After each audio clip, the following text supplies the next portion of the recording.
This podcast is sponsored by FedBiz'5, government contracting made simple.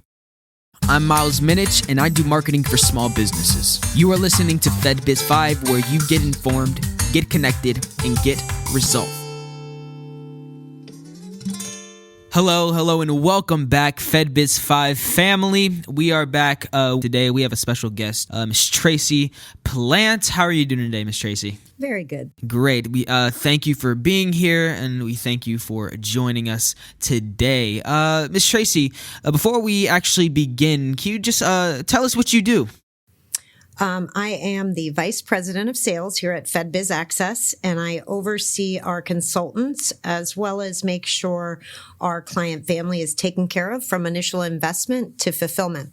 Amazing. So let me ask you a question, Ms. Tracy. If you had to say one thing to describe why SAM is so important to a small business, what would it be?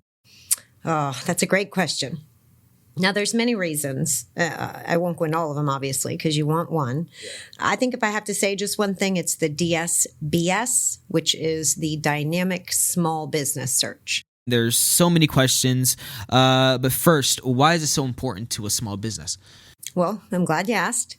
To put it simply, though, Chris, federal buyers, they're required to do market research. It's part of the rules, federal acquisition regulation rules that they have to do market research. The DSBS, or Dynamic Small Business Search, is one of the platforms that they're going to use to find and select a small business to procure their products or their services, especially for any awards that are not posted or not competed. Okay, so we know that SAM and DSBS pretty much relate. So would you say that all small businesses that are registered with SAM, they have a DSBS? Small businesses that are registered for all awards and are for-profit companies, yes. However, don't confuse that with a DSBS that has been completed or is made to be competitive. They have it, and there's a small amount of information from their SAM registration that pulls over just basic information. Okay, so it's there, but you actually have to go in and start doing stuff. Can you elaborate on that a little bit? Sure. When somebody registers in SAM, okay, they're eligible for government contracting. But SAM does have two parts. SAM has the accounting profile, which is what most people go in. They get their cage code. They have I'm active and now I'm eligible for federal contracting. But that's kind of a far cry from being competitive or not just eligible, but ready to compete or being selected for any kind of government awards. Being eligible is just you did your SAM registration, the accounting profile is done. The DSBS is a marketing profile. So that part is a platform that the government uses to go in and find small businesses, to select them, to procure their goods or services. And there's a process to that. They would search by a NAICS code, by a keyword.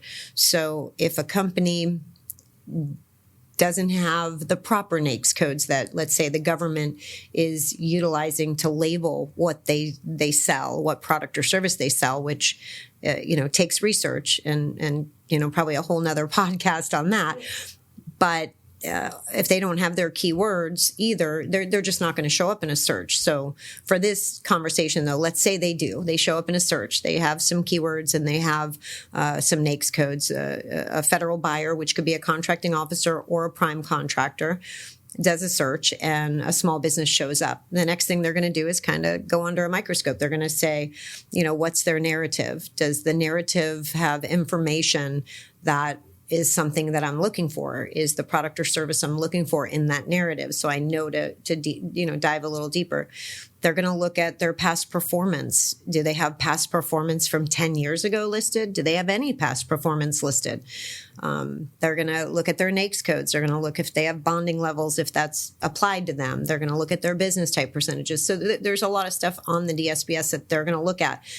An error, an omission, a none given, an empty field, those are all red flags. So a small business can be disqualified immediately and just, their profile shut down and they go to the next, a competitor of theirs that, they're going to look to see if they have a complete profile. So the DSBS is hugely important, especially for people, small businesses that have a average order that's within like the micro purchase threshold where they don't have to post them for bid. They just have to go and find you and look for you. So it's important when they're looking that you are complete and competitive on your DSBS to be the one that's selected.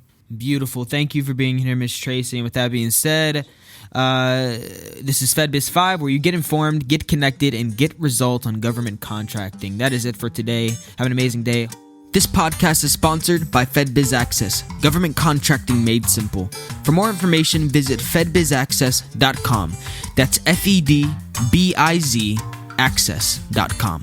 Our phone number is 877-376-4249. The extension code is 407. Thank you guys for listening, and we'll see you in the next episode.